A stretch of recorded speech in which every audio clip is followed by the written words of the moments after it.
యారా మూర్తే బ్యానర్ల మీద ఏం రాయించారా? ఏం రాయిస్తామండి? యువ నాయకుడు రత్నాకర్ అని రాయిస్తున్నామండి.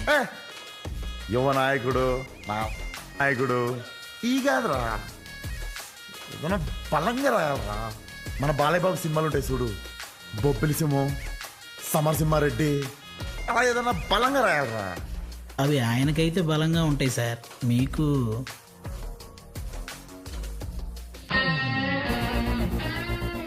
రే మూర్తి, సార్ టైగర్ టైగర్ రత్నాకర్ అని రాయించరా.